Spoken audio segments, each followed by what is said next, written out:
Buenas tardes, buenas noches. Sean todos bienvenidos a la segunda parte de este encuentro conmemorativo del 30 aniversario del Centro de Investigaciones Populares Alejandro Moreno. El evento de hoy tiene como título Peligros de la democracia actual, socialismo revolucionario latinoamericano y postdemocracia europea, tal como se denominó la primera parte que se realizó la semana pasada. A continuación, le damos la palabra a la profesora Mirla Pérez de la Universidad Central de Venezuela y a la profesora Victoria Tenreiro de la Universidad Católica de Valencia, quienes realizarán la presentación. Tiene la palabra la profesora Mirla Pérez. Muy buenas tardes, tenía el micrófono apagado. Bueno, queremos darle la bienvenida, reiterar las bienvenidas que ha colocado ahorita el profesor Omar Astorga. En nombre del Centro de Investigaciones Populares, de Giroscopio, CISCURVE, ECUDEN, Universidad de Valencia, Universidad Central de Venezuela, le damos la bienvenida a este ciclo de diálogo sobre los peligros de la democracia. En especial, queremos colocar y hemos colocado a lo largo de las distintas reflexiones la mirada en Venezuela, que a la postre terminará convirtiéndose en un caso que brinde luces para entender cómo estos tipos de regímenes autoritarios, de líneas totalitarias, irrumpen en la cotidianidad, en la cultura, en las sociedades, diseñan métodos de sometimiento eficaces.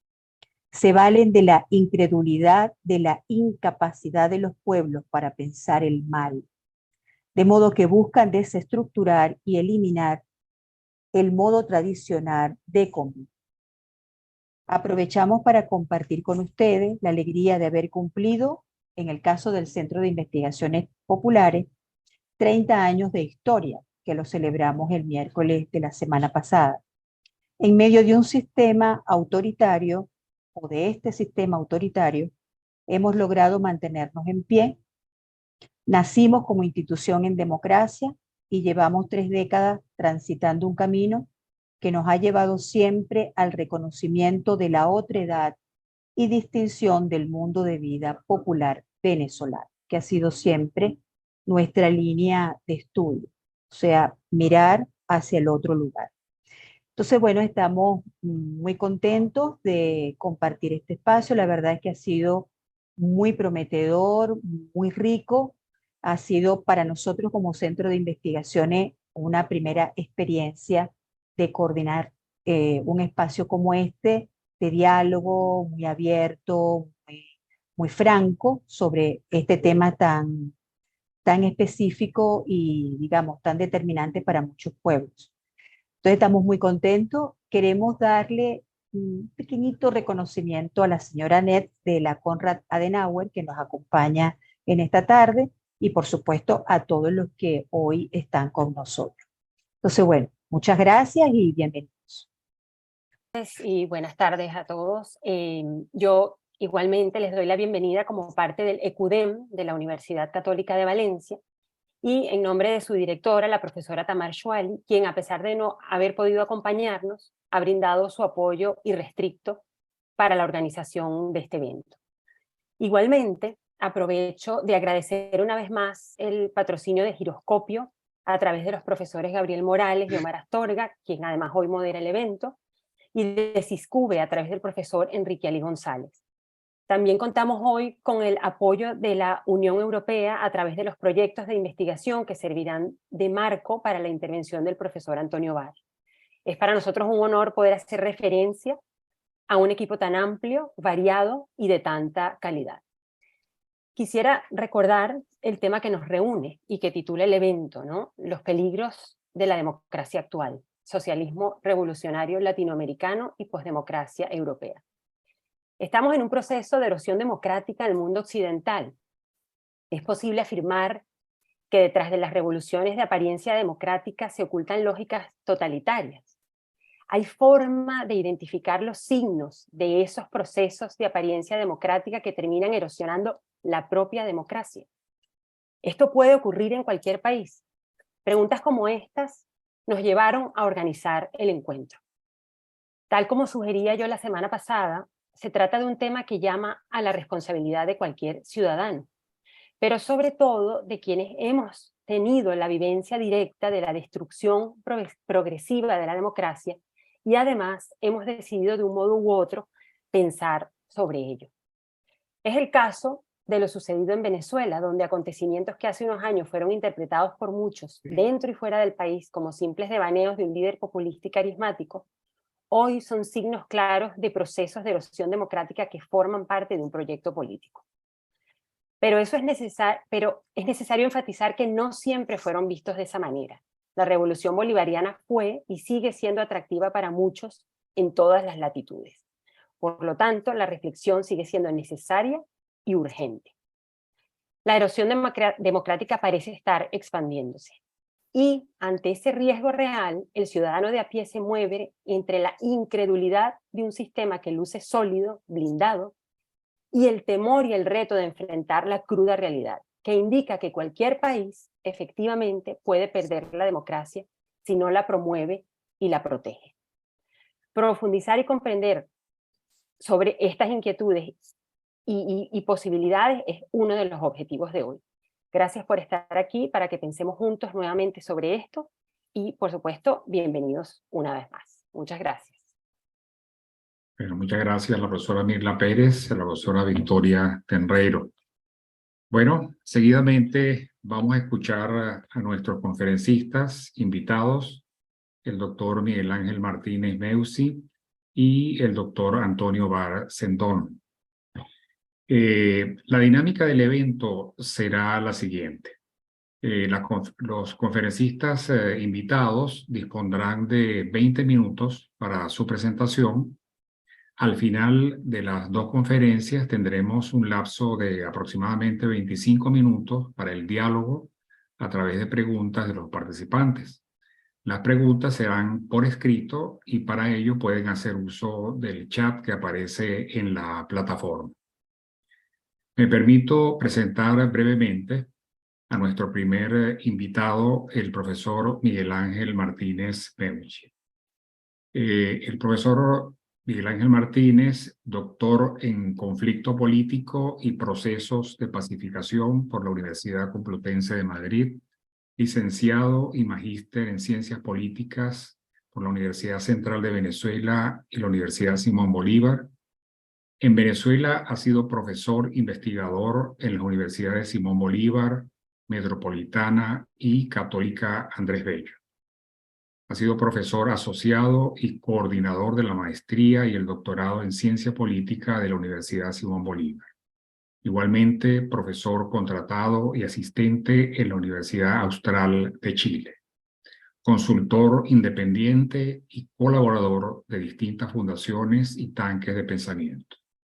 Actualmente es directivo del Observatorio Hannah Arendt, del Comité Académico de CEDICE y del Comité Ejecutivo de la Sección Venezolana de LASA, así como investigador asociado de GAPAC. Escuchemos a continuación la conferencia del profesor Martínez Meucci, titulada Revoluciones en el siglo XXI, fragilidad democrática y proyectos autoritarios en América Latina.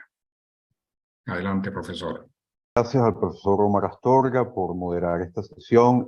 Un honor siempre. Dar también las gracias a la profesora Mirla y a Victoria, respectivamente al Centro de Investigaciones Populares y a la Universidad Católica de Valencia por oficiar este evento. Y también saludar, un lujo tener el mismo panel con el profesor Antonio Vara Sendón, ¿no? Dicho esto, voy a tratar de ser bastante sintético en la medida de lo posible y compartir algunas láminas, más que todo para tener un referente visual sobre el cual podamos guiarnos, ¿no? Bueno, el título de esta presentación, Revoluciones en el siglo XXI, fragilidad democrática y proyectos autoritarios en América Latina. Básicamente, lo que quiero presentarles gira en torno a los siguientes argumentos principales, ¿no? Una vez finalizado el periodo de confrontación global de la Guerra Fría, hemos visto que ha habido una sucesión de procesos constituyentes en nuestra región, en América Latina o en Iberoamérica, que han sido empleados de una u otra manera, con alguna frecuencia, para la consolidación, paradójicamente, de sistemas autoritarios. Lo característico de estos procesos es que muchas veces los gobiernos en cuestión acceden al poder mediante procedimientos democráticos y electorales. Pero una vez en el poder, los procesos constituyentes sirven para, en el marco de la ley, generar condiciones más bien no democráticas o, en cualquier caso, apuntan en una dirección autoritaria.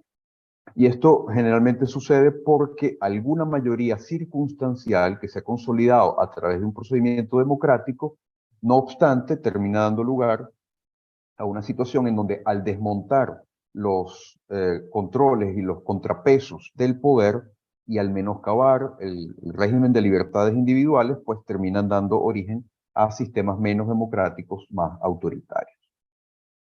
Si nos remontamos un poco a lo que fue la época de la Guerra Fría, todos los mediados del siglo XX, vamos a ver que las amenazas que recibía la democracia en nuestro hemisferio tenían que ver con la irrupción de dictaduras, las cuales a menudo se consolidaban o iniciaban mediante golpes militares, golpes de Estado, o también veíamos procesos de subversión armada de grupos revolucionarios que también alegaban, así como esas dictaduras decían ser gobiernos de emergencia para supuestamente proteger la democracia de sus enemigos habitualmente más cercanos al lado soviético, también los revolucionarios podía darse la circunstancia de que, llegados al poder, terminaban instaurando gobiernos que tampoco eran democráticos, sino que también eran dictatoriales, ¿no? Entonces, durante el siglo XX nos acostumbramos a pensar que las amenazas a la democracia generalmente tenían que ver con algún tipo de acción armada, bien sea por la vía del golpe militar o bien sea por la vía de una especie de revolución, de levantamiento armado. Con el final de la Guerra Fría, el desmoronamiento de la Unión Soviética y el cese de esa confrontación, de esa tensa confrontación entre dos grandes polos de poder, se fue consolidando lo que los politólogos llaman la tercera ola democratizadora. Una gran cantidad de países en Eurasia y en América Latina fueron transitando a la democracia, y efectivamente vimos que muchos países abandonaron sus regímenes autoritarios. No obstante, vamos a ver cómo ya en los años 90, ya desde el principio de esta nueva era, que pudiéramos decir que ya llevamos unas 3 décadas, estamos ya en la 4ª década de esa posguerra fría. No obstante, ya en esa primera década vemos cómo comenzaban a surgir nuevas formas de autoritarismo.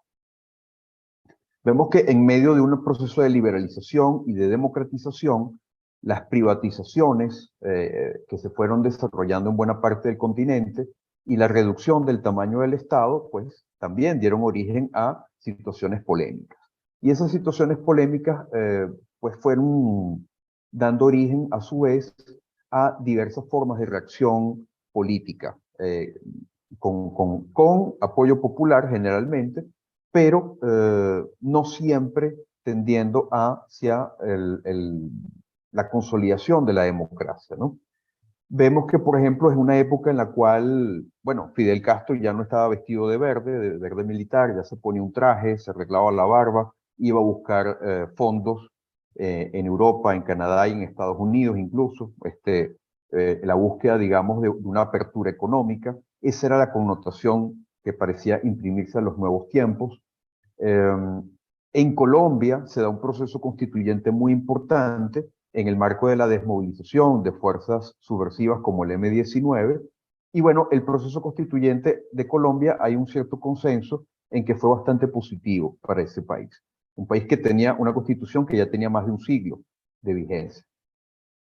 Pero al mismo tiempo vemos otro proceso constituyente con unas connotaciones muy distintas, como fue el que impulsó Alberto Fujimori en Perú, justamente meses después de haber dado un autogolpe por el cual cerró el Congreso, tanto la Cámara Alta del Senado como la Cámara Baja de Diputados.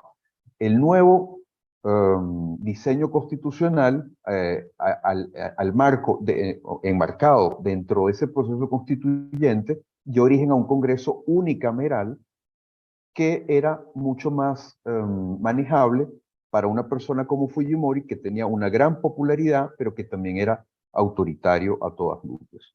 Entonces, ya ahí vemos un hecho particular de cómo estos procesos constituyentes podían servir o a ser usados para la consolidación autoritaria. Justamente también en el año de 1992 tienen lugar dos golpes militares en Venezuela, el primero de ellos encabezado por Hugo Chávez, y es interesante que, por ejemplo, los protagonistas del segundo golpe de ese año, en noviembre del 92, cuando se dan a la fuga, van a Perú, se refugian justamente en el Perú de Alberto Fujimori. Bueno, unos años después, vamos a ver lo que sucede en el caso venezolano. Pero para ponernos un poco en contexto, para entender un poco la evolución rápidamente de Venezuela, tendríamos que ir a entender que la democracia venezolana, que durante mucho tiempo fue bastante sólida, por lo menos para los parámetros regionales, muchos otros países vivían, experimentaban regímenes autoritarios. Venezuela, en cambio, junto a Colombia y Costa Rica, tenía un sistema reconocido por cierta estabilidad democrática. Ese sistema comenzó en parte como consecuencia de una pugna entre los proyectos políticos de los militares. Los militares habían gobernado hasta el año 58 casi de forma ininterrumpida, apenas breves excepciones rompían esta regla.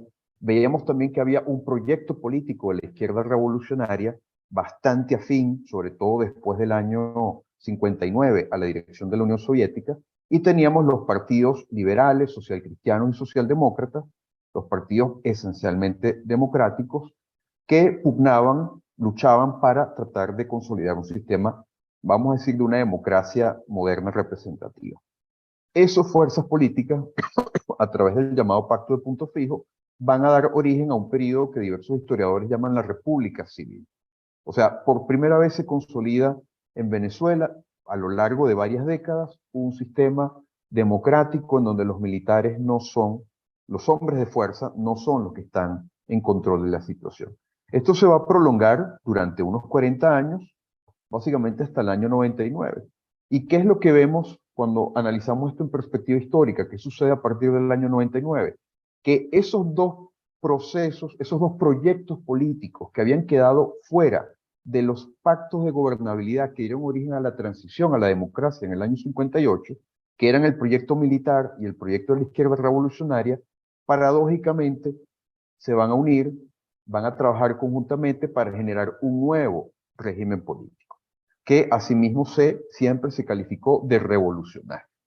Pero cuando vamos a ver esos grupos políticos que encabezaron que es lo que habitualmente se conoce como el chavismo, bueno, el chavismo empieza en primer momento como una logia dentro de las Fuerzas Armadas, una logia que viene operando durante 10 años hasta que finalmente sale a la luz con los golpes de Estado del año 92.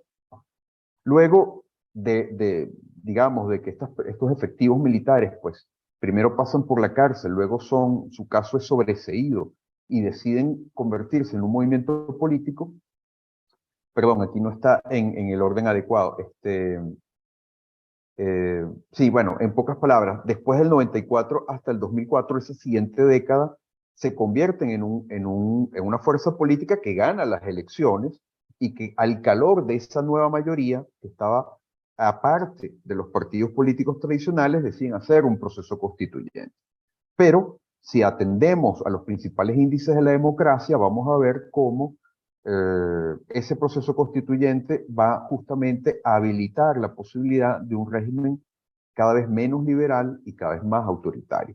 Ya después, con el actual presidente, que tiene 10 años en el poder, Nicolás Maduro, todos los índices prácticamente hablan ya de una consolidación autoritaria como tal.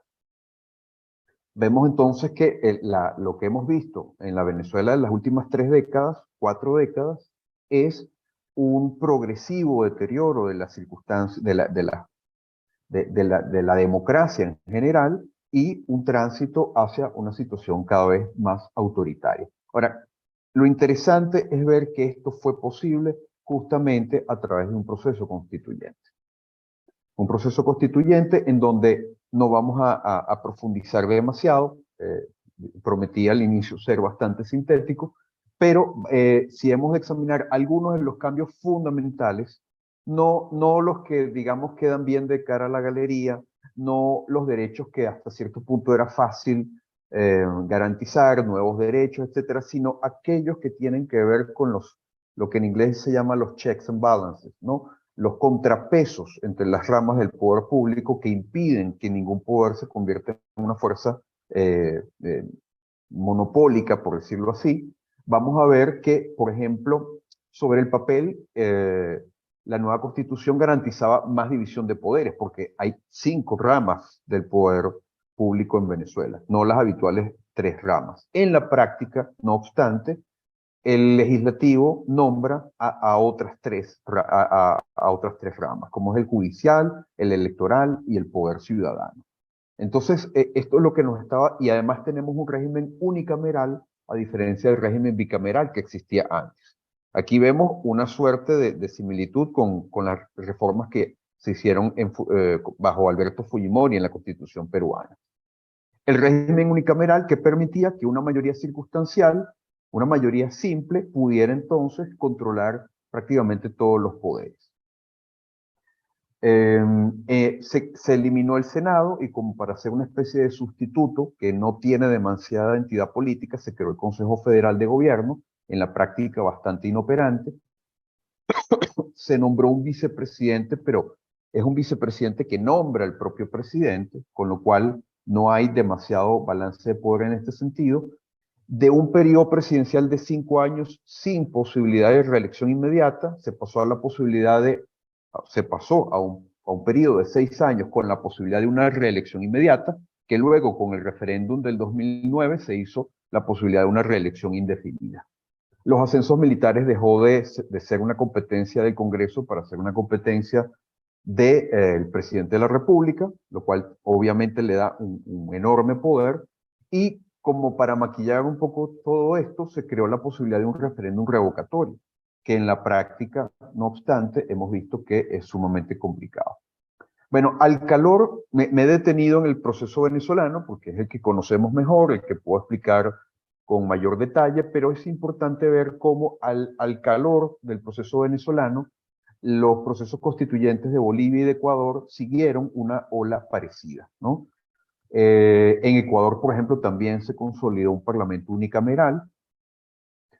En Bolivia, el proceso sirvió para desmontar algunos contrapesos al poder. No obstante, hay que decir que Bolivia no tenía, digamos, una historia de democracia sólida tampoco, que la precediera. Quizás Venezuela podía, al menos esos 40 años, tenían algún peso en ese sentido, ¿no? Pero, en todo caso, vemos cómo no sé si será por casualidad, pero vemos que cuando examinamos los 2 diagramas que tenemos aquí, los 2 mapas, vamos a ver que algunos de los países que han tenido procesos constituyentes, como Venezuela, Ecuador o Bolivia, son algunos de los que tienen peores condiciones democráticas.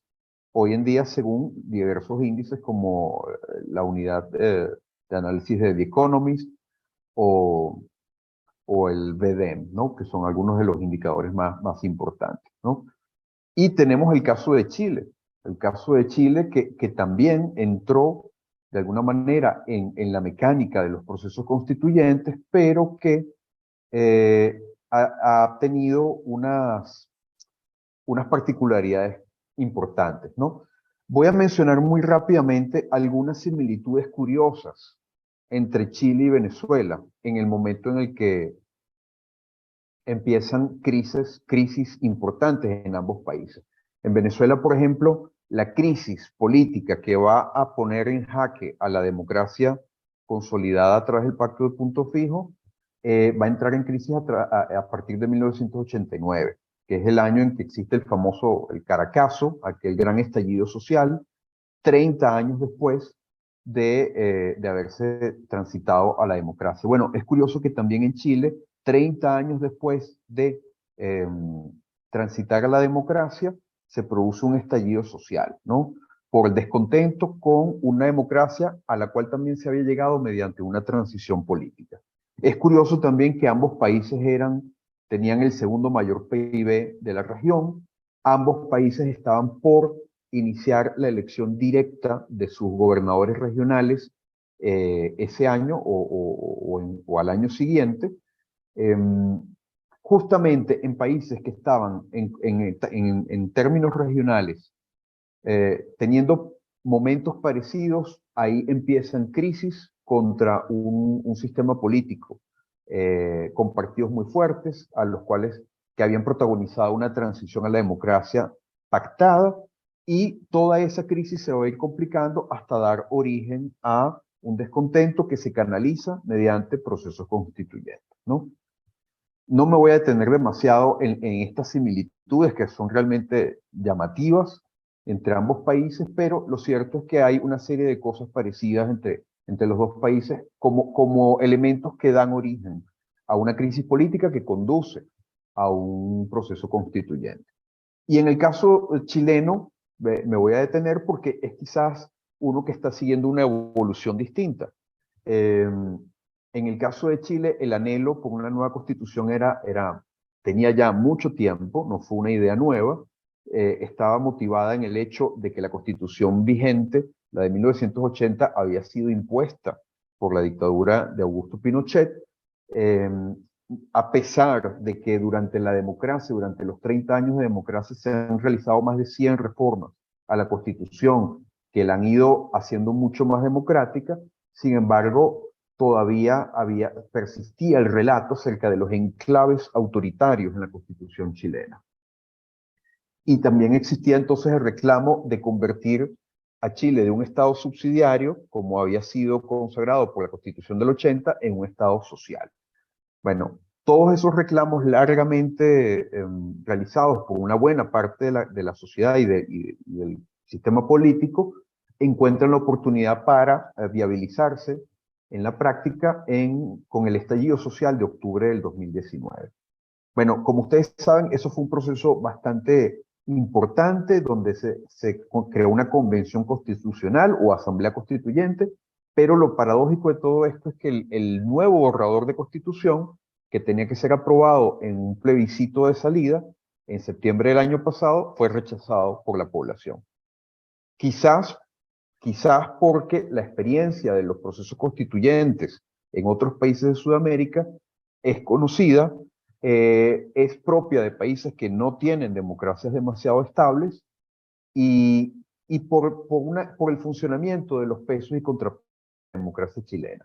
Todo esto hizo que ese proceso, que estuvo coqueteando con la posibilidad de un parlamento unicameral, finalmente esa propuesta se había mitigado. Se hablaba de un Senado más débil, de un presidente más débil, de una Cámara de Diputados comparativamente más fuerte, pero con todo y eso, al final la población lo rechazó. Y lo que estamos ahora es en una nueva fase de ese proceso constitucional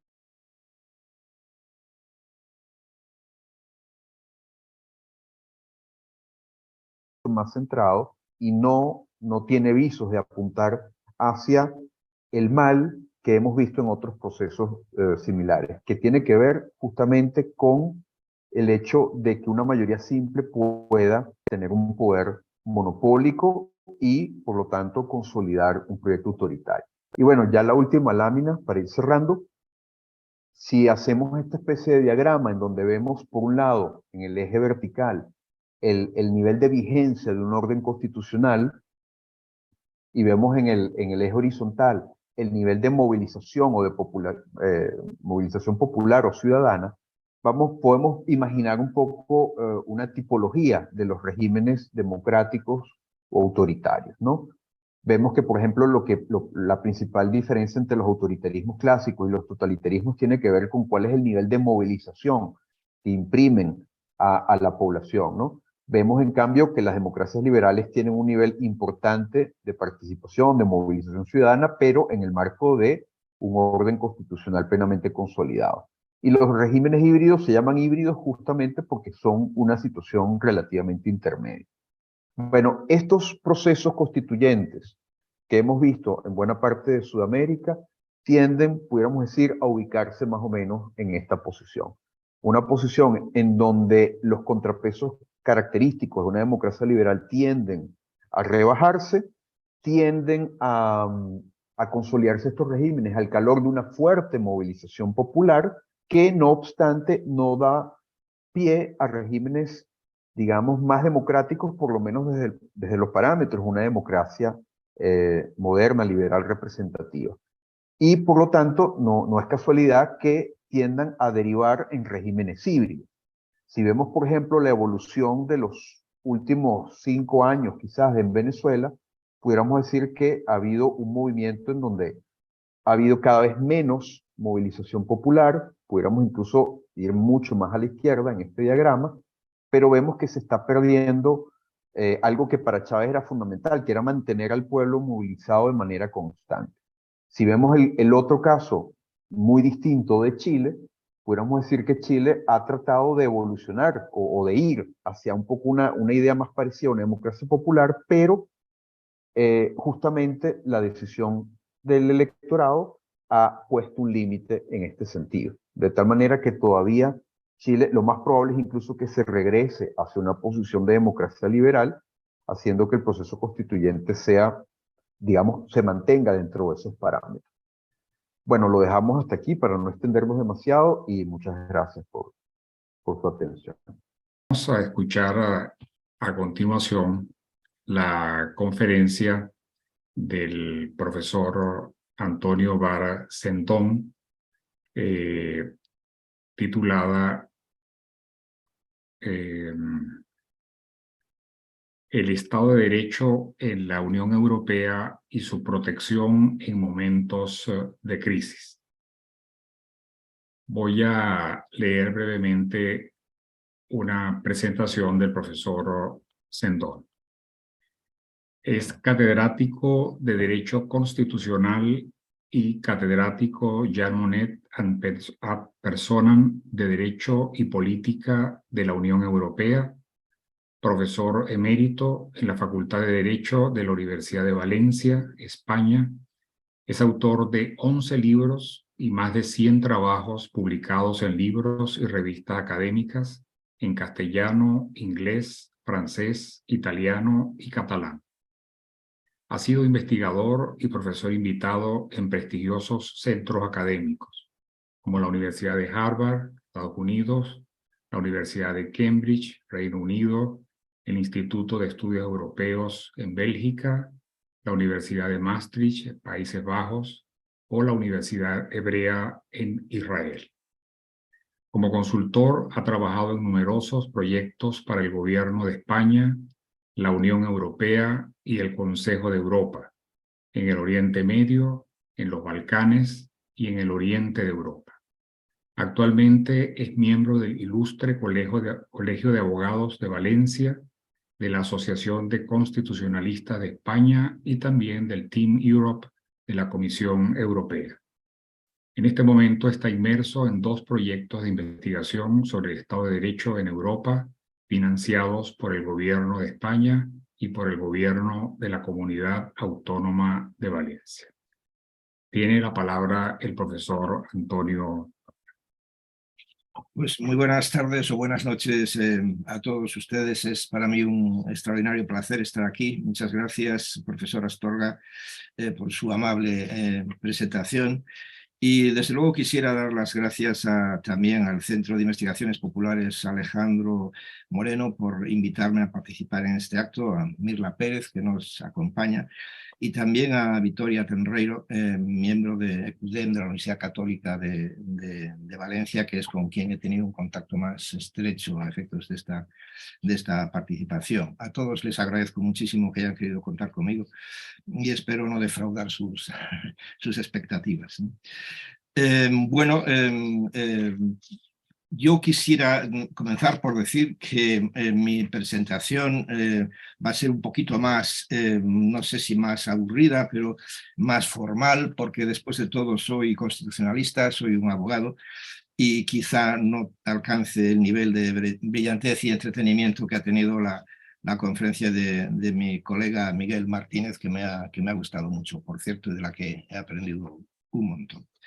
Bueno, yo quisiera comenzar porque definir qué es qué son o qué es el Estado de Derecho como marco del conjunto de los valores de la Unión Europea. Y mi exposición tratará fundamentalmente de tres aspectos. Primero, definir conceptualmente qué entendemos por Estado de Derecho en la Unión Europea, cómo se protege el Estado de Derecho en la Unión Europea y cuáles son los problemas más importantes que tenemos en este momento, digamos que sería el aspecto de la crisis que forma parte del título, ¿no? En lo que hace referencia a los valores de la Unión Europea, hay muchos colegas por ahí que tratan de filosofar y decir cuáles son los valores de la Unión Europea.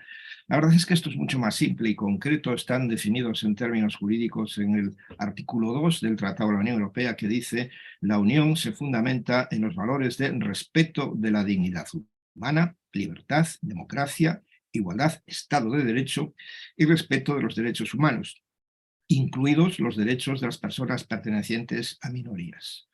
Es verdad que esta formulación del artículo 2 del Tratado de la Unión Europea, que sigue a la reforma introducida por el Tratado de Lisboa, es un poco reiterativa, ¿no?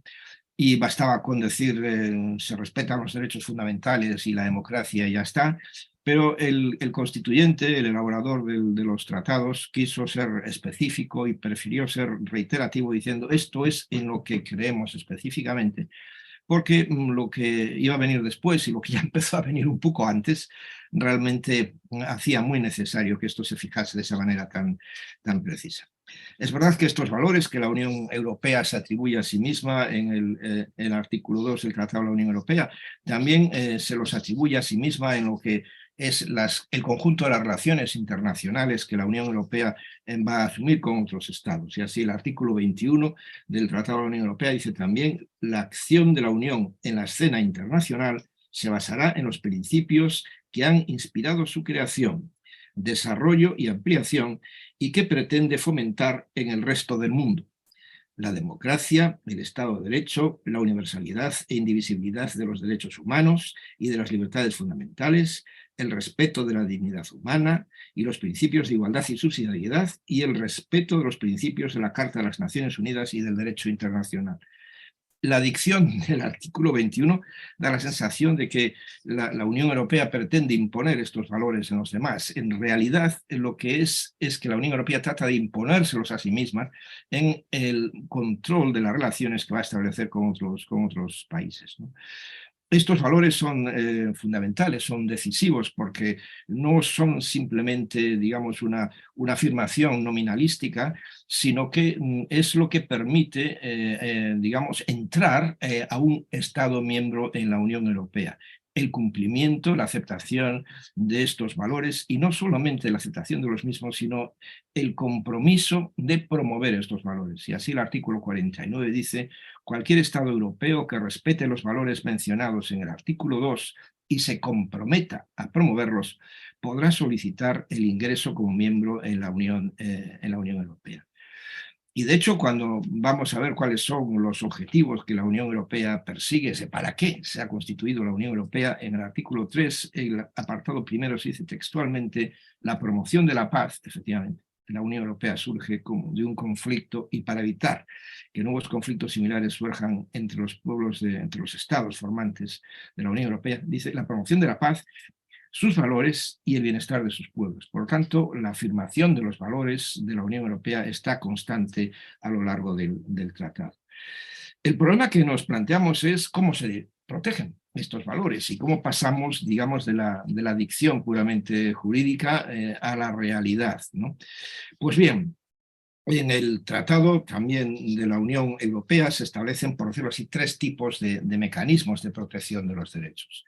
Por un lado, lo que pudiéramos decir la protección política, que incluye a los valores así definidos como tales, es decir, como instrumentos o principios generales del derecho, entre los cuales, por supuesto, está principalmente el Estado de Derecho, la protección más específica de los de carácter jurisdiccional de los derechos fundamentales, de los derechos subjetivos de los ciudadanos, tal y como aparecen definidos en los tratados y en la Carta de los Derechos Fundamentales de la Unión Europea, protección que corresponde a los tribunales de justicia y, en fin, lo que podríamos llamar la protección jurisdiccional también, pero de legalidad, es decir, aquella protección que hace referencia al control sobre las leyes para que no vulneren los principios básicos establecidos en los tratados de la Unión Europea. Y para ello hay una serie de recursos jurisdiccionales que aparecen definidos en los tratados, ¿no? Bueno, ¿cuál es la protección principal en este sentido y la que quizá merezca la pena entretenerse aquí? Pues es lo que se denomina la protección política, que se refiere a los valores de la Unión Europea considerados en su conjunto, y entre ellos, desde luego, y muy principalmente, el Estado de Derecho. Y así se introdujo en el Tratado de Maastricht un artículo, que es el artículo 7, en realidad en el Tratado de Maastricht no, en el Tratado de Ámsterdam, que es el que lo regula por primera vez el mecanismo de protección de los derechos fundamentales. Y en el Tratado de Ámsterdam se previó un mecanismo que en realidad iba dirigido a sancionar a los estados que vulnerasen estos valores principales. Bueno, eso parecía que era como se denominó el mecanismo, la bomba atómica, ¿no? O sea, el último recurso a utilizar. Y entonces se vio que esto era insuficiente y que había que utilizar un mecanismo previo que evitase precisamente que hubiese que utilizar la bomba atómica al final del proceso, ¿no? Y es así como el Tratado de Niza introdujo un nuevo mecanismo de carácter preventivo, ¿no? Y este mecanismo lo que prevé es precisamente, está hoy en día regulado con todo detalle en el artículo 7 del Tratado de la Unión Europea, lo que trata es de evitar que se produzcan vulneraciones por parte de los derechos fundamentales, de los valores básicos que establece el artículo 2 por parte de los Estados miembros. Y bueno, este mecanismo es un mecanismo que no lleva consigo sanción alguna, sino que se aprecia simplemente por el Consejo y lo único que puede terminar es en una serie de recomendaciones a los estados para que dejen de vulnerar los derechos y los valores fundamentales básicos de la Unión Europea.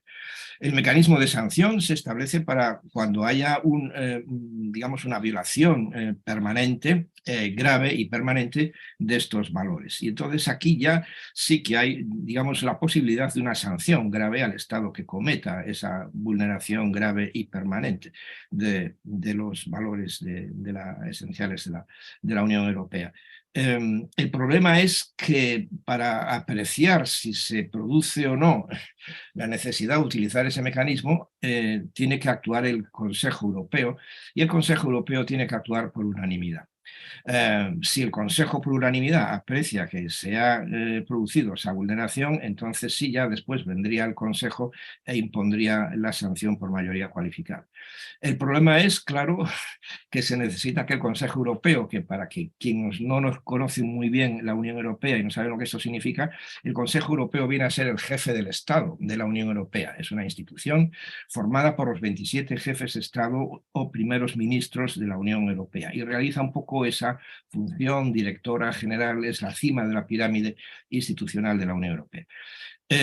Si un Estado para ser sancionado se necesita la unanimidad de todos los demás, lo que ocurre es que si hay uno o dos malos, si hay uno malo no hay problema, pero si hay dos malos, como tenemos hoy en día con el caso de Polonia y de Hungría, entonces este mecanismo se convierte absolutamente inoperativo, porque hoy por ti, mañana por mí, Polonia y Hungría en este caso se protegen mutuamente a efectos de hacer totalmente inoperativo el artículo 7 del Tratado de la Unión Europea. Bueno, a partir de ahí se ha producido una especie de largo tiempo de vacío, prácticamente desde el año 97 del Tratado de Ámsterdam, pero en este tiempo se van produciendo cosas, y esas cosas que se producen es la entrada de los estados del este de Europa, con tradiciones históricas y culturales muy diferentes, no necesariamente y lamentablemente democráticas en todos los casos, y eso lo estamos viendo como algunos de los dejes autoritarios se siguen manifestando en algunos de esos estados. Y aquí que los demás Estados miembros del occidente europeo, por decirlo de una manera así simplona, dijesen cuidado que ahora con la ampliación puede que se altere, digamos, el tejido de los valores de la Unión Europea. Tenemos que establecer mecanismos que permitan regular esta situación y evitar que estas vulneraciones se produzcan. Y es así como llegamos al año 14, cuando después de muy diferentes pronunciamientos de las diferentes instituciones, el Parlamento Europeo, la Comisión, el Consejo. Finalmente, la Comisión publica una importantísima comunicación. Las comunicaciones de la Comisión son como documentos estratégicos básicos que luego, en buena parte de los casos, terminan convirtiéndose en normas jurídicas. Esta comunicación de la Comisión de marzo del año 2014 se titula precisamente Un nuevo marco de la Unión Europea para reforzar el Estado de Derecho. Y este nuevo marco precisamente lo que trata es de formular un procedimiento previo a la necesidad de utilizar el artículo 7 y que se trate de evitar que se produzca la vulneración de los valores de la Unión Europea y del Estado de Derecho por los Estados miembros. Bueno, este mecanismo, este marco nuevo para reforzar el Estado de Derecho que se establece en el año 2014 es muy interesante porque hace dos cosas importantes, creo yo, y la primera de ellas quizá la más, y es que define cuáles son los elementos básicos del Estado de Derecho, tal y como los entendemos en la Unión Europea, y después, pues sí, formula un procedimiento a través del cual se debería de controlar la vigencia del Estado de Derecho. Y así, en un anexo a la comunicación, se formulan cuáles son los elementos sustantivos constituyentes del Estado de Derecho. Y ahí se dice que son el principio de legalidad, el principio de seguridad jurídica, la prohibición de la arbitrariedad por parte de los poderes públicos, la tutela judicial efectiva por tribunales independientes, el derecho a un juicio justo por un tribunal independiente y la igualdad ante la ley. Con lo cual, en el año 14, por decirlo así, queda definido de manera clara lo que es el Estado de Derecho, que hasta ese momento no había habido ninguna norma que lo definiese, ni siquiera un documento estratégico propiamente dicho, que lo definiese con tanta claridad como se hace en este marco del año 2014. Y el procedimiento que se fija es un procedimiento, como si dijésemos, complementario, previo al previsto en el artículo 7, y lo que supone es que la Comisión tiene que hacer un análisis previo de la situación en los estados o en el estado que se considere que está en riesgo de vulnerar los valores de la Unión Europea. La Comisión hace esta evaluación en contacto, por supuesto, y escuchando a las autoridades del país correspondiente, hace una recomendación para corregir los errores o las deficiencias que se estén cometiendo y que supongan vulneración de los valores y derechos de la Unión Europea, y después se hace un seguimiento del cumplimiento posible que el Estado ha de hacer de estas recomendaciones de la Comisión. Si el Estado no cumple, no pone en práctica estas recomendaciones, entonces sí, la Comisión Europea podría activar la famosa bomba atómica, el artículo 7 del Tratado de la Unión Europea. Pero miren, desde el año 2014 que se formuló este marco hasta en la actualidad, solamente se ha utilizado, y además de manera inicial, en una sola ocasión este marco, ¿no? Pero, ¿cómo hemos llegado aquí? ¿Por qué? Y vuelvo a decir, en cierto modo, ahora con más detalle lo que dije antes. En el año 2004 comienza la ampliación a 25 estados, entrando buena parte de 10 estados de la antigua Europa comunista, de la Europa oriental. En estos estados, lógicamente, y como hemos visto por la historia hasta el día de hoy, pues sí, hay tradiciones diferentes, culturales, históricas, incluso religiosas, pero hay un punto de predominio de la querencia o de la tendencia autoritaria en estos estados, que es, creo yo, una mala herencia de las etapas la etapa tan larga que vivieron bajo la bota del yugo el yugo de Moscú, la bota del Partido Comunista de la Unión Soviética, ¿no? En el año 2007 entran Bulgaria y Rumanía, que incluso no lograron entrar inicialmente porque no se les consideraba capaces, y finalmente en el año 2013 entra Croacia. Pero miren, en el año 2010, por lo tanto apenas 6 años después de entrar en la Unión Europea, apenas una legislatura, gana las elecciones en Hungría Viktor Orbán con su partido, el Fidesz, y consigue nada más y nada menos que el 52,7, el 53% de los votos, y por lo tanto más de 2/3 de los escaños en el Parlamento. Y claro, y Miguel antes nos lo describe muy bien, ¿qué es lo primero que hace un líder autoritario? Intentar modificar la Constitución, lógicamente para asentarse y consolidarse con mayor solidez en el gobierno. Y así inicia una serie de reformas que crean pánico verdaderamente en los demás estados europeos, y ya el presidente de la Comisión, en aquel momento el señor Barroso, inmediatamente hace un discurso, el discurso sobre el Estado de la Unión, que el presidente de la Comisión hace todos los años ante el Parlamento Europeo, donde llama de nuevo a la necesidad de establecer un mecanismo sólido para el control de la protección de los valores fundamentales de la Unión Europea. Este llamado, al que sigue después, es el que dio lugar al marco de protección de los derechos fundamentales que les he dicho antes del año 14. Pero el marco, como acabo de decir también, no llegó a ser utilizado, apenas fue utilizado. Algunos de los estados se opusieron, incluso se oponían hasta incluso a que se aprobase aquella comunicación de la Comisión Europea, y por lo tanto apenas se pudo poner en vigor, ¿no? Es verdad, sin embargo, que al lado de este mecanismo se han ido formulando otros instrumentos también para la protección de los valores y los derechos fundamentales en la Unión Europea, quizá un tanto marginales, como por ejemplo pues el semestre europeo, que regula digamos, las directrices de política económica, y ahí se hacen recomendaciones a los estados para mejorar la gestión de sus economías, y entre ellas evidentemente la figura del Estado de Derecho, un Estado sólido, de derecho, con separación de poderes, con independencia del Poder Judicial, etc. Es una recomendación básica que se suele hacer incluso en el marco de las regulaciones económicas a los estados, ¿no?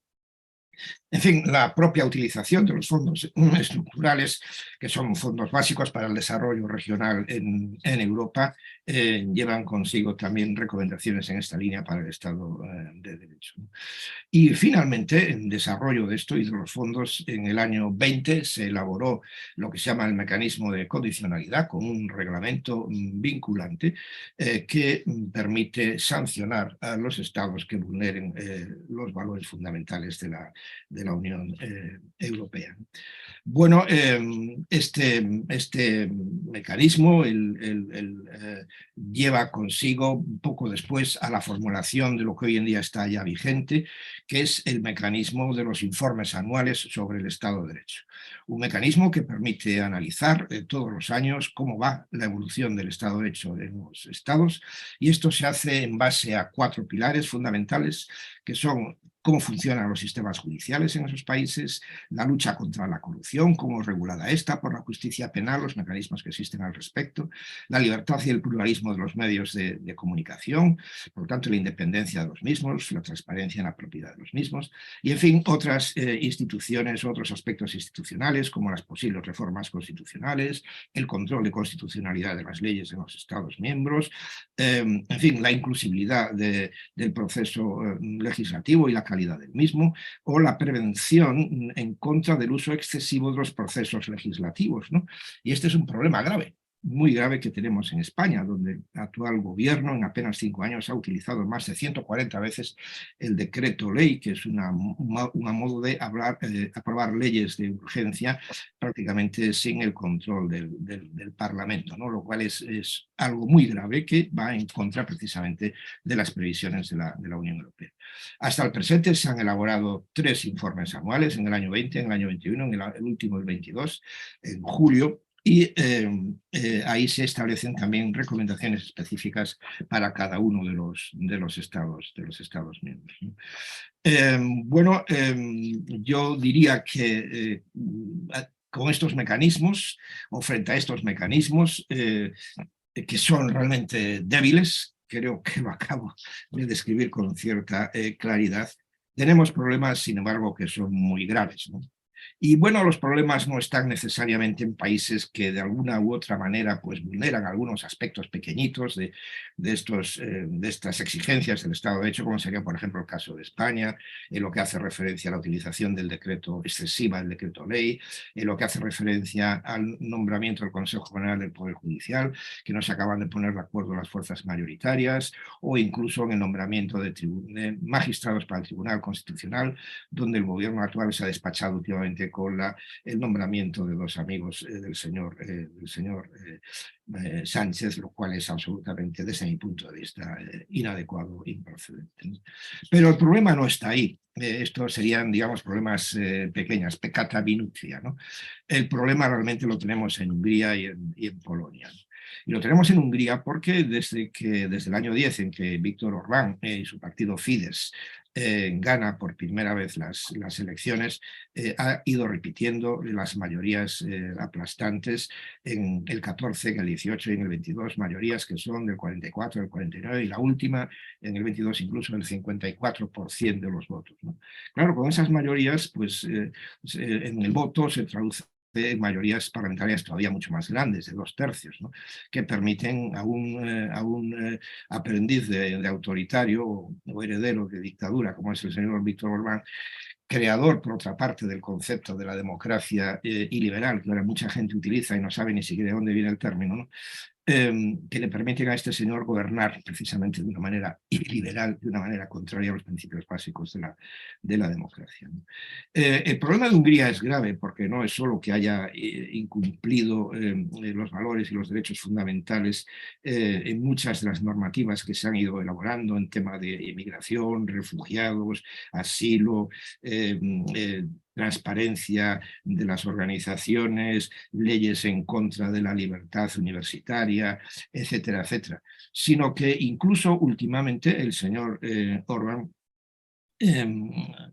ha actuado en contra, digamos, del principio básico de lealtad entre los Estados miembros, llegando incluso a votar en contra de las decisiones del Consejo en una organización, por ejemplo, una reunión, perdón, de la Organización Mundial de la Salud, donde se trató de la utilización del cannabis para cuestiones médicas, etcétera, y él votó en contra. Es la primera vez que ha ocurrido, y no tengo la constancia de que ha ocurrido nunca más, ni antes ni después, en contra de decisiones de la propia Unión Europea. Añadan ustedes normativa en contra de los homosexuales, normativa en contra de la igualdad de género, en fin, todo tipo de normativa de esta índole, ¿no? En fin, en resumen, el Parlamento Europeo hizo un informe ya en el año 18, pero digamos que se queda antiguo con lo que ha venido después, pero es muy indicativo y sigue siendo lo que tenemos ahora. Llega a concretar en 12, digamos, los elementos básicos que dicen que hoy por hoy Hungría es un Estado, como el propio Orbán lo define, un Estado iliberal, no una democracia auténtica digna de ser miembro de la Unión Europea, ¿no? El funcionamiento constitucional es inadecuado, el electoral también es inadecuado, la independencia del Poder Judicial prácticamente no existe, existe corrupción, conflictos de intereses, protección de datos e intimidad violada, la libertad de expresión violada, la libertad de cátedra violada, la libertad de religión violada, la libertad de asociación violada, el derecho a la igualdad de trato violado, los derechos de las personas pertenecientes a minorías no reconocidos, los derechos fundamentales de los inmigrantes no reconocidos, los derechos económicos y sociales de los trabajadores pues tampoco reconocidos adecuadamente. Esto es Hungría a día de hoy, ¿no? Un Estado iliberal en el corazón de Europa. Y después tenemos Polonia, ¿no?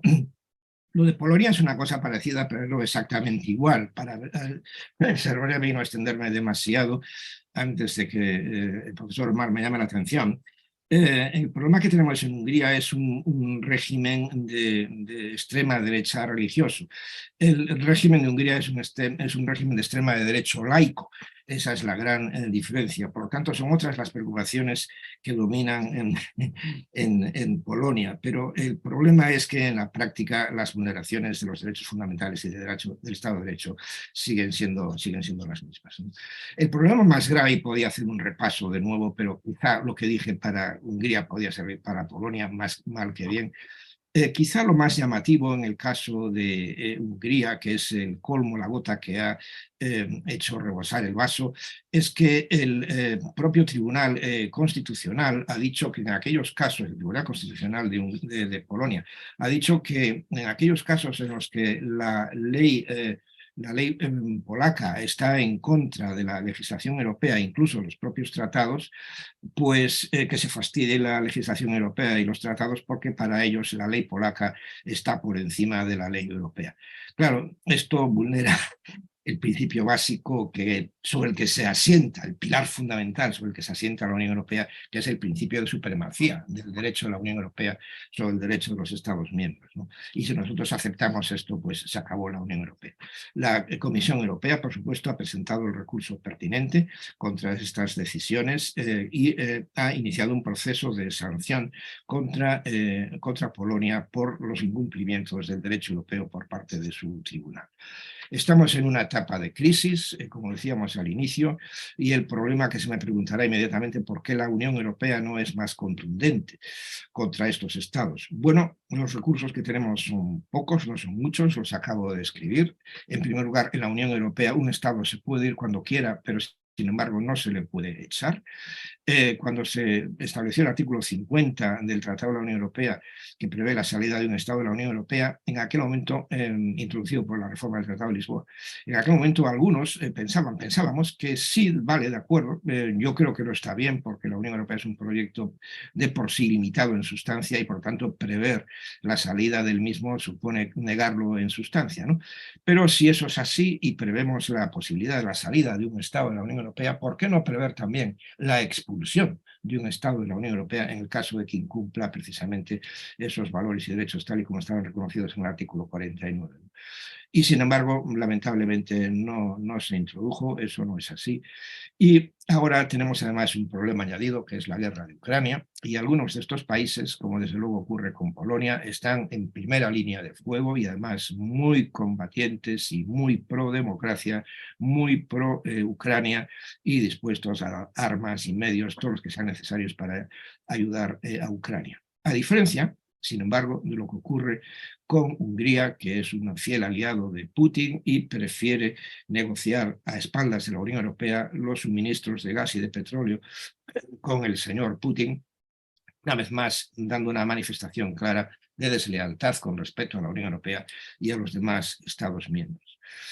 Por lo tanto, claro, tenemos que ser igual de duros con los dos cuando la actuación en el momento crítico en el que nos encontramos de la guerra de Ucrania es tan diferente por parte de uno y de otro. Pues la verdad es que es muy difícil dar una solución a esto y desde luego quizá lo que podríamos decir es que sí, hay que mantener el Estado de Derecho por encima de todo, pero las circunstancias hoy en día son difíciles y nos obligan a ser un poquito más blandos, igual que hemos sido blandos también en la legislación y en la regulación de las directrices económicas precisamente para aliviar el déficit y la deuda pública de los estados y que la Unión Europea no le presentase las exigencias que en circunstancias normales tendría para que todos los estados manteniesen la deuda pública y el déficit público dentro de los límites exigibles. Esto es lo que yo puedo decirles. Por supuesto, son muchos temas, está todo un poco revuelto, es difícil a veces entender lo que es la Unión Europea, pero para eso estamos los especialistas, para entretenernos con su dificultad y divertirnos mucho contándolo. Muchas gracias por su atención. Bueno, muchísimas gracias, profesor Antonio Bar, por su excelente exposición, por su esfuerzo de síntesis con un tema tan amplio, tan difícil, tan complejo, ¿no? Como el de la legislación europea. De verdad que también, como en el caso del profesor Miguel Ángel Martínez, pues nos gustaría tener la oportunidad de escucharlo pues mucho más tiempo para poder conversar tantas cosas que resultan muy importantes, muy interesantes en su exposición. Bueno, vamos a pasar a las preguntas de algunos asistentes, algunas que son meramente reflexivas, otras que son más directas. La primera que nos encontramos en el chat nos dice, y la profesora Mireya Lozada nos dice, luego de 22 años de revolución bolivariana, Venezuela enfrenta hoy una emergencia humanitaria compleja, graves violaciones de derechos humanos investigados por la Corte Penal Internacional, la ONU y ONGs nacionales.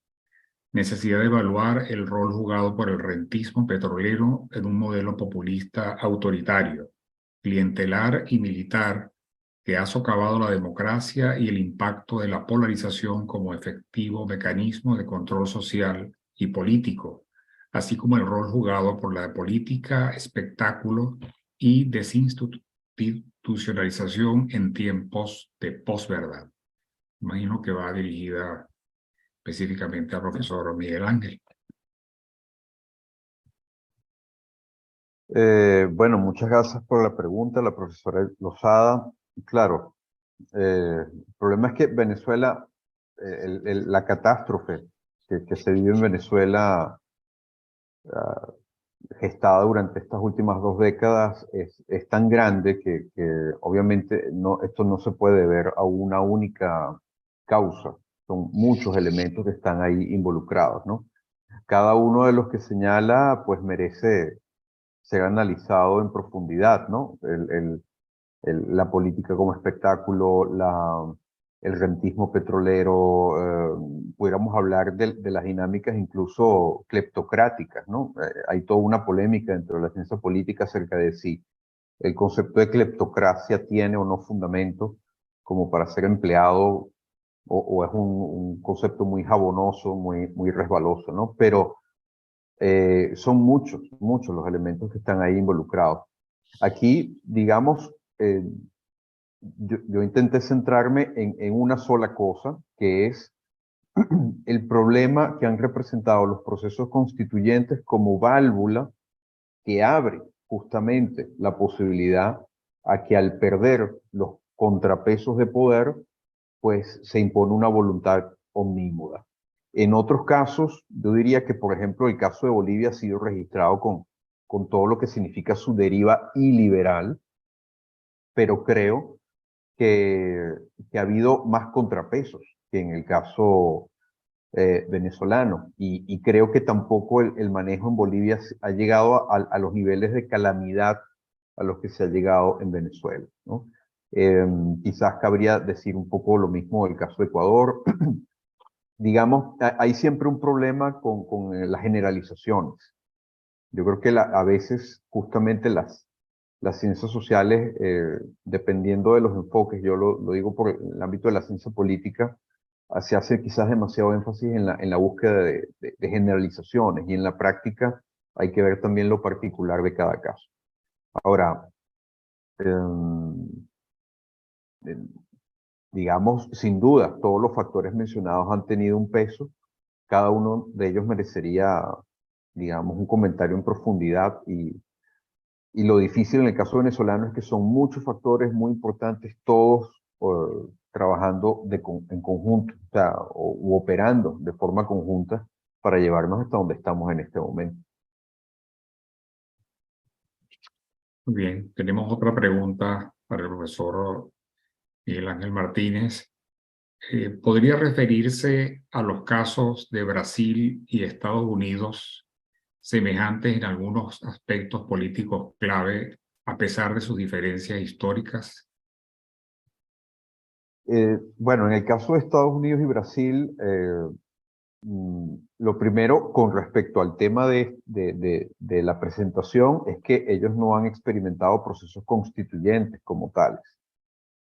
Digamos, ahí, ya por ahí quedan un poco fuera del fenómeno al cual he intentado referirme. No obstante, ¿qué podemos ver en ambos casos? Vemos en ambos casos una polarización absolutamente evidente, muy clara, entre fuerzas políticas prácticamente equivalentes y la presencia de líderes políticos, presidentes, que han intentado ejercer un control cada vez mayor, por ejemplo, del Congreso o del Poder Judicial.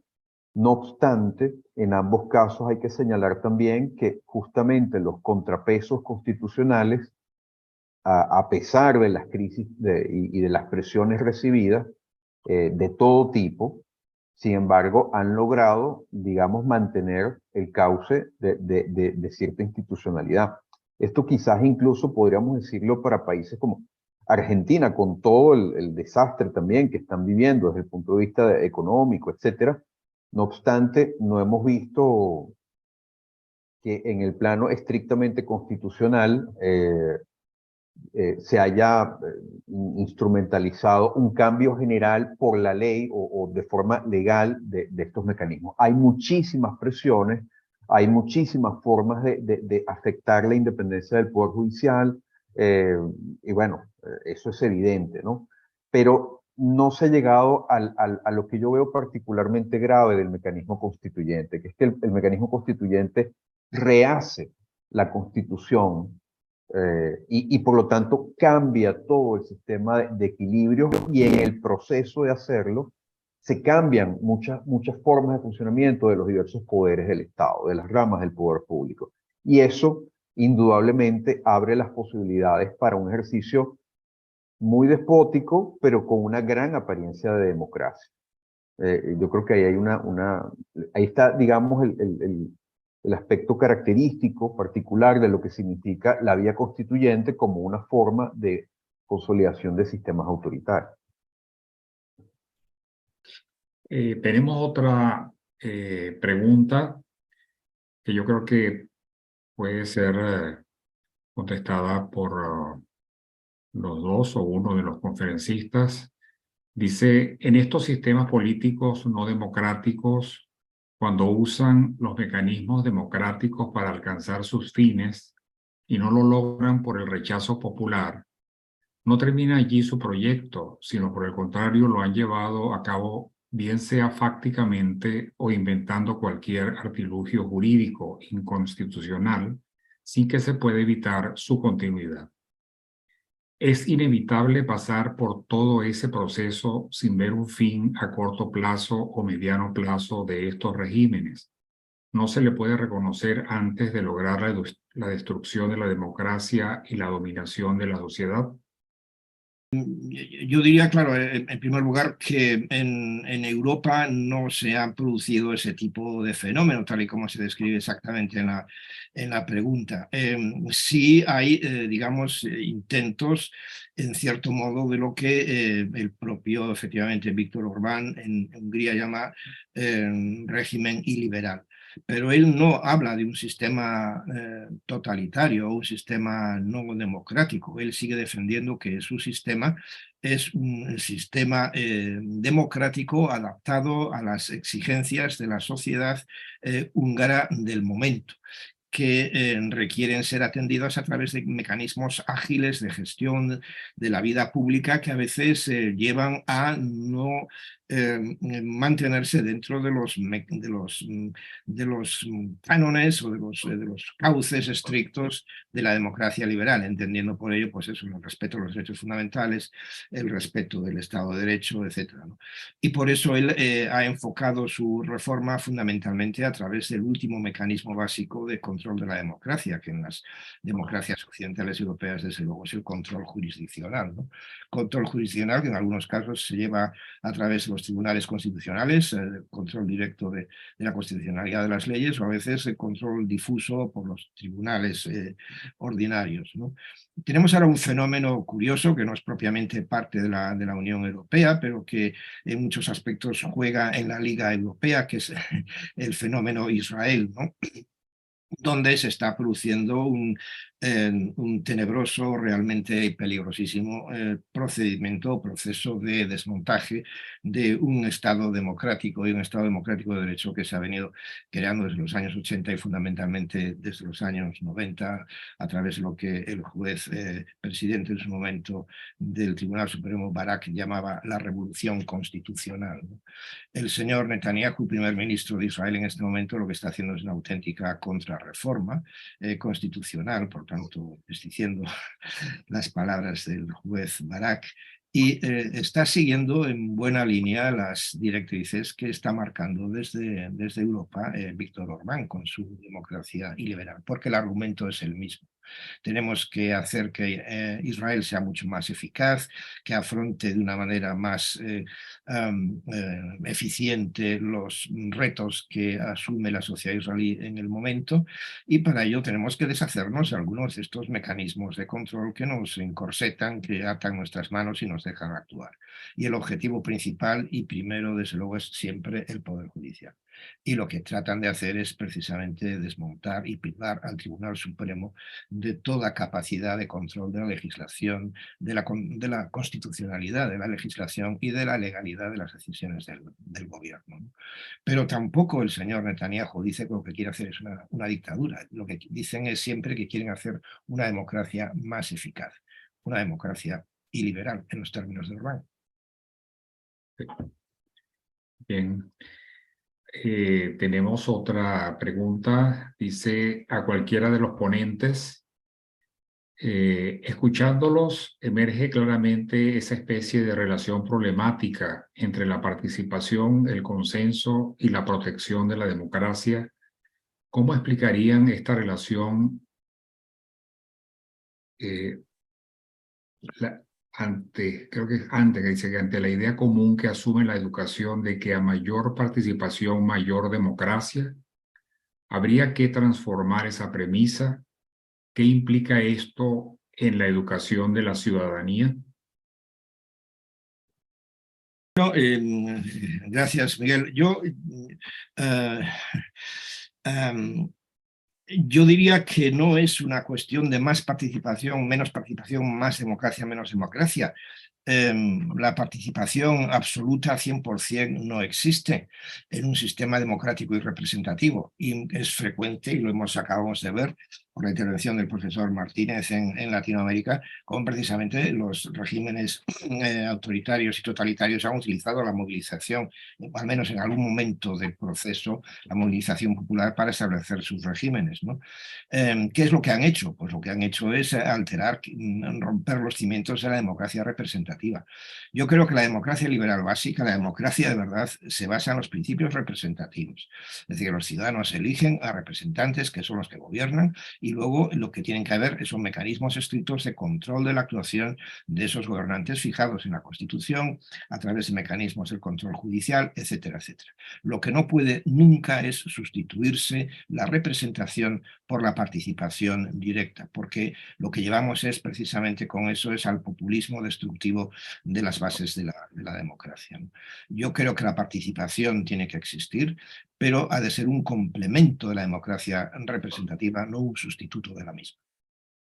En esa misma línea, es importante ver que justamente en la modernidad, la democracia que conocemos hoy, que es la democracia representativa, surge, entre otras cosas, porque, por ejemplo, en los primeros momentos en los que se implanta algo de este tipo, que es con la independencia de los Estados Unidos, la Revolución Francesa, etcétera, justamente hay un reconocimiento de algo que ya habían visto los antiguos griegos, Platón, Aristóteles, etcétera, que era que justamente las democracias perecían en manos de los demagogos cuando una mayoría se dejaba llevar por algunas ideas que, buenas o malas, es que aquí eso era básicamente irrelevante. Lo importante es que al llevarse todos por ciertas ideas, terminaban avasallando al resto de la sociedad. Y por lo tanto, justamente la democracia moderna es representativa porque eso es un mecanismo, una forma de atemperar eh, las pulsiones, por así decirlo, populares y de garantizar, someter a derecho los derechos de cada persona, de cada individuo ante la ley. O sea, justamente la democracia moderna existe para resolver el problema que las democracias mayoritarias han venido experimentando desde siempre, ¿no? Entonces, llevando esto al punto de la educación, de la parte pedagógica que estaba en la pregunta, bueno, yo creo que una de las cosas más importantes que tenemos que hacer es ver que la democracia no es solo lo que dice una mayoría en un momento dado. Eso es uno de los componentes de una democracia, pero la democracia además implica orden constitucional, Estado de Derecho, contrapesos, derechos de las personas que no pueden ser vulnerados por ni una minoría, ni una mayoría, ni por el poder político. Entonces, parte de la formación en este sentido, formación ciudadana, como lo queramos llamar, es justamente entender que la democracia no es solo la regla de la mayoría o no es solo votar, sino que hay muchas cosas que están involucradas en este sentido. Tenemos otra pregunta para el profesor Antonio Barr. Dice, en esta situación de declive democrático que amenaza a la Unión Europea, se está hablando mucho que ante la inoperancia del mecanismo contenido en el artículo 7 y la frágil respuesta de la Comisión, es el Poder Judicial de la Unión, en concreto el Tribunal de Justicia de la Unión Europea, el que está demostrando estar dispuesto a defender los valores de la Unión. ¿Qué opina de la función que están desempeñando los tribunales, en concreto el Tribunal de Justicia de la Unión Europea y el Tribunal Europeo de Derechos Humanos en la defensa de los valores del artículo 2? Bueno, yo creo que un papel fundamental, pero quisiera hacer una precisión previa. Una cosa es el Tribunal de Justicia de la Unión Europea, que tiene su sede en Luxemburgo, que es una institución de la Unión Europea, y otra cosa es el Tribunal Europeo de Derechos Humanos, que pertenece a una organización diferente que se llama el Consejo de Europa, que tiene su sede en Estrasburgo, en Francia. Pero sí es verdad que en última instancia el Tribunal Europeo del Consejo de Derechos Humanos, del Consejo de Europa, representa y protege los derechos de todos los ciudadanos de la Unión Europea, porque todos los Estados miembros de la Unión Europea somos también miembros del Consejo de Europa. Pero para llevar de nuevo el tema a la Unión Europea, yo creo que el papel del Tribunal de Justicia es fundamental.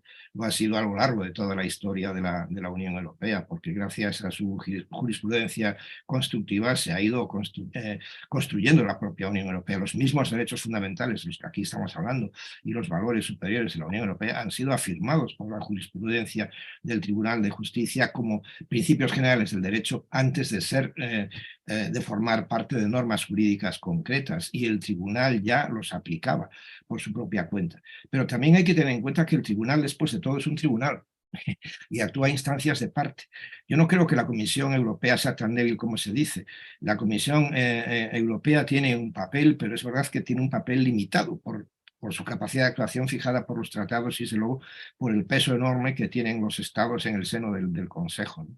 Pero lo que es la aplicación estricta de los tratados y su función dentro de ellos, más allá de los aspectos políticos externos a la misma norma jurídica, el papel de la Comisión Europea es muy importante. Y desde luego ella es la que permite llevar precisamente a los estados ante el Tribunal de Justicia, ¿no?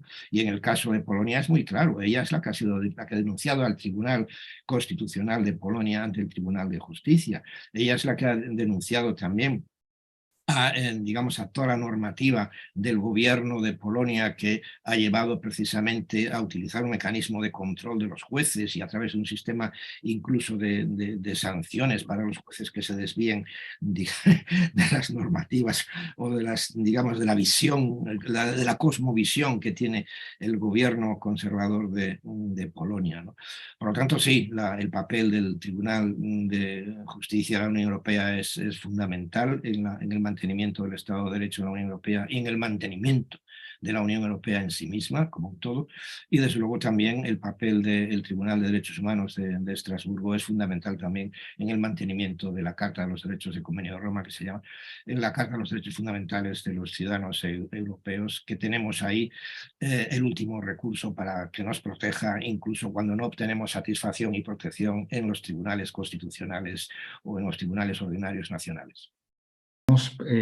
Tenemos por aquí otra pregunta para el doctor Antonio Barr. ¿Cuál es la posición política de la Unión Europea en los actuales momentos con respecto a Venezuela y al señor Maduro, el cual ha sido señalado por la ONU como violador de los derechos humanos y tiene múltiples acusaciones ante la Corte Penal Internacional? Bueno, la posición es de rechazo absoluto, incluso tiene prohibido poner su pie en Europa, ¿no? En España hemos tenido un caso muy llamativo, y es que en su momento la vicepresidenta del gobierno de Venezuela hizo una escala que llamaba técnica en Madrid, ¿no? Y en esa escala técnica no solamente sirvió para rellenar de combustible al avión, eso sería permisible, no podía bajarse del avión. Sin embargo, se bajó y en una sala de Barajas se vio con un miembro del gobierno de España, ¿no? Lo cual fue un incumplimiento por todas las partes, vulnerando una vez más las previsiones jurídicas de la Unión Europea. Pero en principio, por lo tanto, la posición de la Unión Europea es de condena y rechazo absoluto del régimen venezolano. Yo diría que en general, sin embargo, la Unión Europea tiene un problema, y de la misma manera que la Unión Europea no es comprendida fuera de Europa, y que más allá del mundo un poco de los especialistas que lo somos en esto, pues es difícil comprender algunos de sus aspectos. Debo decir que desde Europa tampoco se comprende muy bien Latinoamérica en general. Ya no es que incluso se mezclen los nombres de los países y de los estados y se confunda el Caribe con el Cono Sur y cosas así, para algunos políticos incluso, sino que en términos generales, la Unión Europea muchas veces, cuando tiene que adoptar, pues ahora por ejemplo pues estamos revisando el acuerdo con Chile, el acuerdo con Mercosur, etc. La Unión Europea tiene dificultades de comprender exactamente e incluso de ser capaz de adoptar una actitud proactiva. La Unión Europea no quiere ser acusada de paternalista y muchísimo menos de imperialista, ¿no?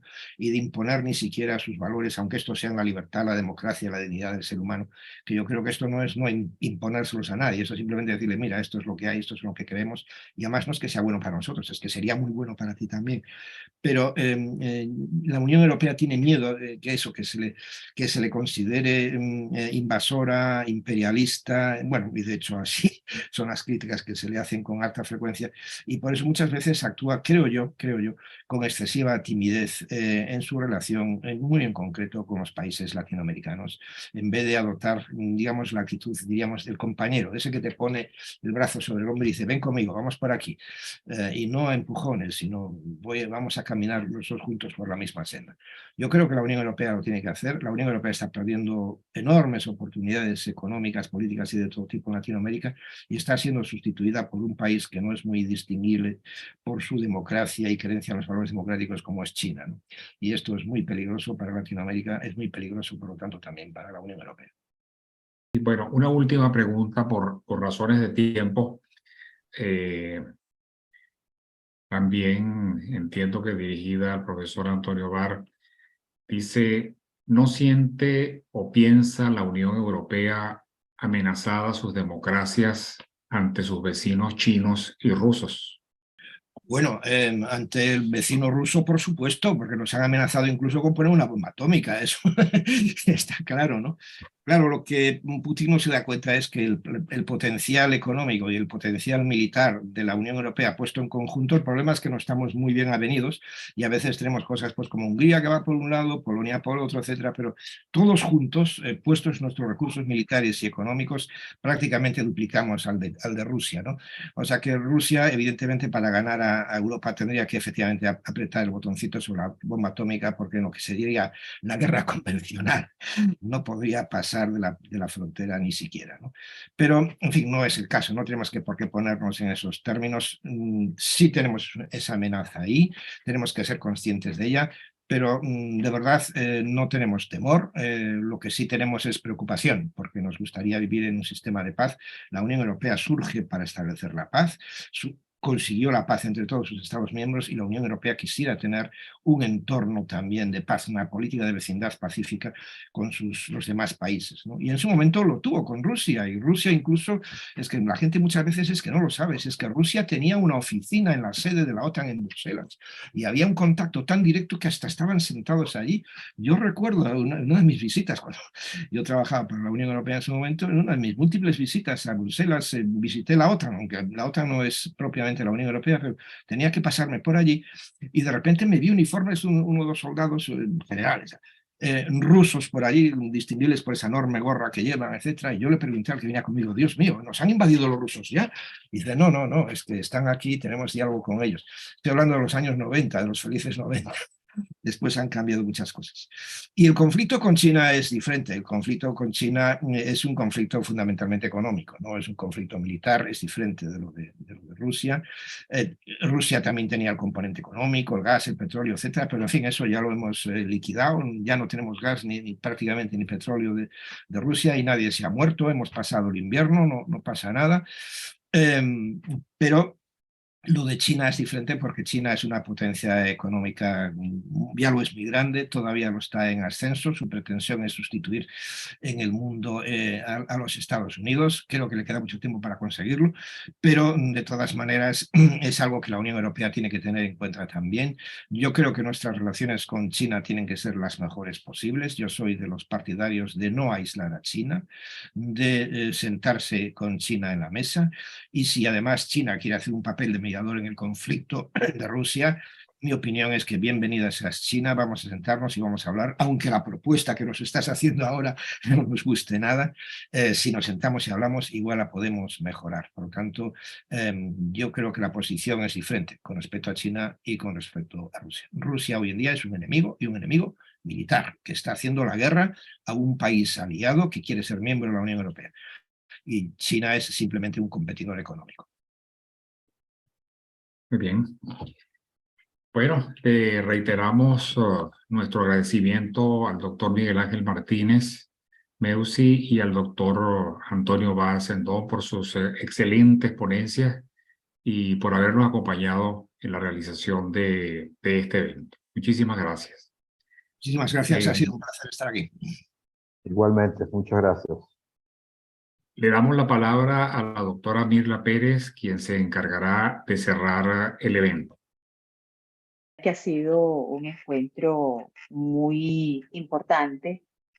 Hemos reunido a las distintas organizaciones que nos trazamos el objetivo, que era pensar en los peligros de la democracia, pensar en los socialismos revolucionarios de América Latina y la posdemocracia europea.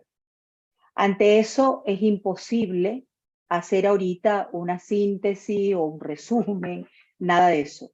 Creo que cada una de las ponencias pronunciadas desde el primer día hasta hoy han sido de un gran valor y han permitido iluminar el problema desde distintas perspectivas. Lo que nos tocará hoy será simplemente hacer una mención rápida a los distintos temas e invitarlos a que revisen en las redes de las distintas organizaciones que hemos estado enfrente de esto, para poder encontrar pues la grabación de ambos momentos, tanto en Giroscopio, Ciscurve, la Universidad Católica de Valencia, el Centro de Investigaciones Populares. Ahí tendremos el video, ya tenemos el primero listo, lo estaremos publicando en los próximos días, y también el de hoy lo tendremos listo.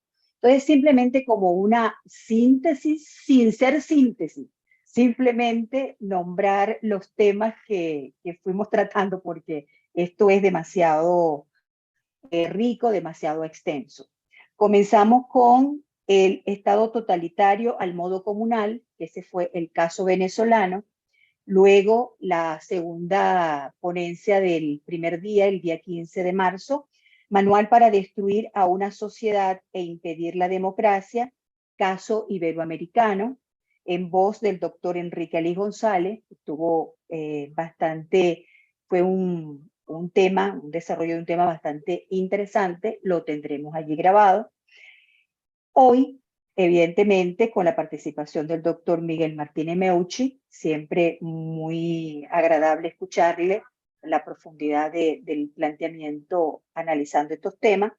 La revolución en el siglo XXI, fragilidad democrática y proyectos autoritarios en América Latina. Ha puesto un poco el acento en Venezuela y es interesante también. Y por supuesto, este primer encuentro que hemos descubierto al doctor Antonio Barr, por lo menos nosotros, en mi caso no lo conocía, no lo había escuchado, fue muy agradable el encuentro. El Estado de Derecho en la Unión Europea y su protección en momentos de crisis. Entonces creo que, bueno, cada uno de estos temas fue tratado de un modo muy particular, una visión que lo tenemos todos en un mismo sitio en la grabación de los dos eventos. Entonces están cordialmente invitados a visitarlos y dejamos la puerta abierta. Transitamos este camino cortico y dejamos una ventana abierta para que nos volvamos nuevamente al encuentro que nos permita pensar en estos temas. Muchísimas gracias.